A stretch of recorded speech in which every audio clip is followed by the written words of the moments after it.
Assalamualaikum warahmatullahi wabarakatuh. Perkenalkan, nama saya Natasha Idris dengan NIM 220890663 dalam mata kuliah Perkembangan dan Belajar Gerak sesi 089. Di sini saya akan menjelaskan hasil dari jawaban UTS. Soal yang pertama yaitu jelaskan apa yang dimaksud dengan perspektif perkembangan. Perkembangan adalah proses kompleks dan berkesinambungan yang meliputi rentang kehidupan. Dalam perkembangan, orang tua mencari sesuatu untuk meningkatkan kualitas kehidupan. Mereka melakukan aktivitas fisik yang menyenangkan dan menyehatkan. Perubahan motorik secara substansi dan kualitas keduanya terjadi pada masa tua. Sebagai contoh, anak-anak dan orang tua selalu sama dalam kebiasaan motorik mereka. Perkembangan dapat terjadi dalam bentuk perubahan kuantitatif dan kualitatif, atau kedua-duanya secara serempak. Pada perspektif psikologis, seseorang individu dipelajari sebagai suatu pemikiran atau dalam keadaan emosional.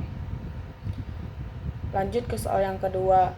Soal yang kedua yaitu jelaskan proses pertumbuhan, perkembangan, dan belajar gerak pada masa anak-anak.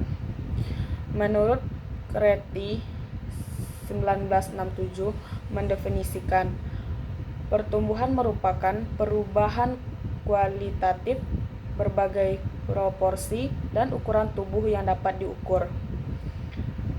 Perkembangan adalah suatu konsep yang lebih umum dan dapat menunjukkan perubahan struktural kualitatif dan juga pada berbagai atribut biopsikososial yang lain. Secara tidak langsung, pertumbuhan dan perkembangan fisik akan mempengaruhi bagaimana anak memandang dirinya dan orang lain. Semua ini tercermin dalam penyesuaian diri anak secara umum. Misalnya, seorang anak yang terlalu gemuk akan cepat merasakan atau menyadari bahwa ia kurang dapat mengikuti permainan yang dilakukan oleh teman sebayanya. Poin yang ketiga yaitu belajar gerak.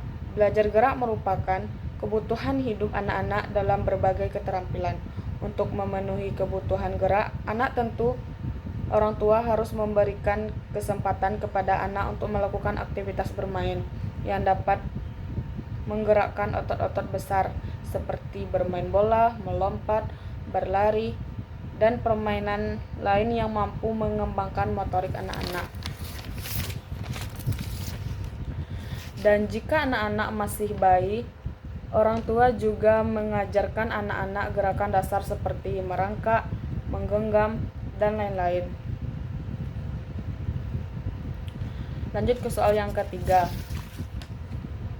Jelaskan faktor-faktor yang mempengaruhi pertumbuhan individu setelah lahir sampai ia remaja.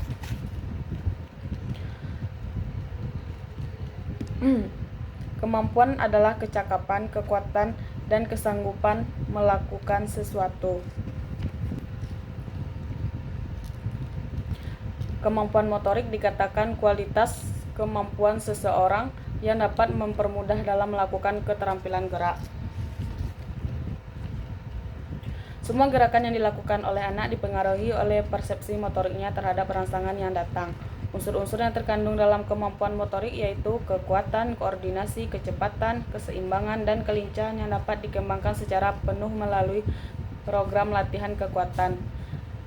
Itu adalah kemampuan sekelompok otot untuk menimbulkan tenaga sewaktu kontraksi.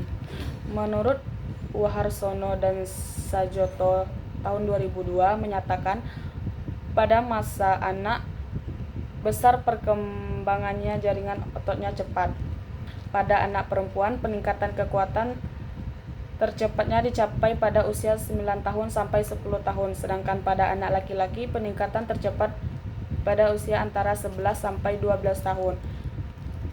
Dan ditambahkan lagi bahwa anak laki-laki kekuatannya meningkat 2 kali lipat selama usia dari 6 sampai 11 tahun dan meningkat 3,6 kali lipat selama usia 6 sampai 18 tahun. Pertumbuhan individu dari lahir hingga remaja dipengaruhi oleh berbagai faktor. Yang pertama yaitu faktor genetik, yaitu pewarisan gen dari orang tua seperti tinggi badan, struktur tubuh, warna kulit, dan lain-lain. Yang kedua yaitu faktor nutrisi. Nutrisi harus seimbang agar pertumbuhan berlangsung secara optimal. Yang ketiga, faktor lingkungan. Faktor lingkungan dapat mempengaruhi pertumbuhan anak. Yang keempat, faktor kesehatan umum. Yang kelima, faktor sosial dan emosional. Yang keenam, stimulasi fisik dan kognitif. Yang ketujuh, stres lingkungan. Dan yang kedelapan, akses terhadap pendidikan dan sumber daya. Baik, saya lanjut ke soal nomor 4, yaitu gambarkan dan jelaskan tahap perkembangan keterampilan dari perbaikan keterampilan sampai penampilan.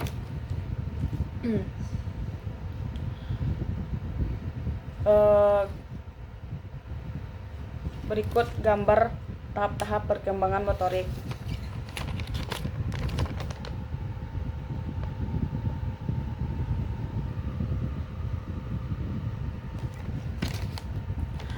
Pada awal masa anak-anak hanya membahas pada tahap pola gerak dasar.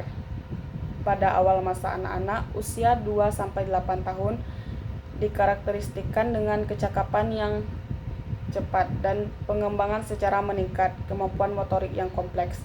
Perkembangan motorik dapat dibagi menjadi dua periode utama, yaitu tahap pra-keterampilan atau pre-skill, dan tahap yang kedua yaitu perbaikan keterampilan. Saya lanjut ke soal nomor 5.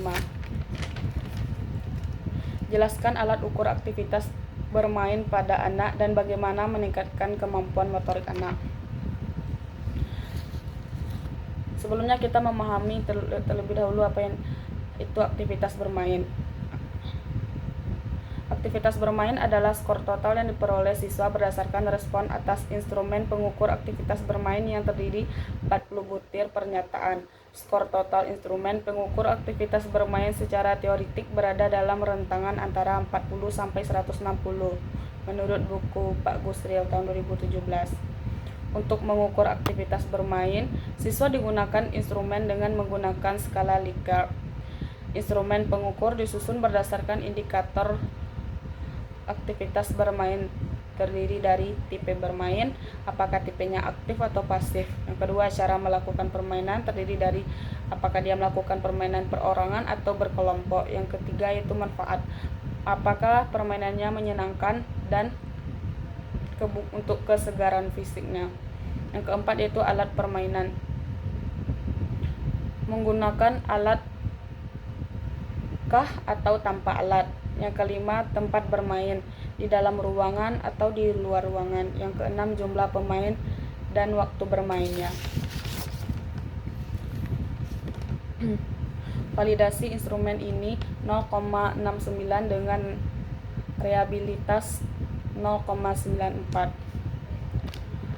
Adapun cara untuk meningkatkan kemampuan motorik anak bisa dilakukan dengan yang pertama yaitu bermain secara aktif seperti berlari, melompat, menendang bola sambil bermain bola untuk melatih motorik kasarnya. Yang kedua yaitu permainan kreatif seperti mewarnai, bermain balok, menyusun puzzle. Permainan tersebut digunakan untuk melatih kemampuan motorik halus anak-anak.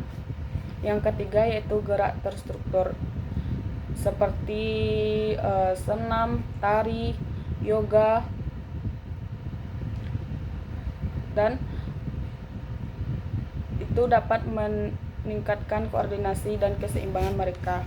Yang keempat yaitu permainan lintas sensori seperti meremas balon berisi pasir atau air. Permainan tersebut dapat membantu meningkatkan keterampilan motorik dan sensorik anak. Yang kelima yaitu pujian dan dorongan. Pujian dan dorongan dari orang tua juga dapat meningkatkan motivasi dan kepercayaan diri pada anak-anak tersebut. Sekian jawaban UTS dari saya. Assalamualaikum warahmatullahi wabarakatuh.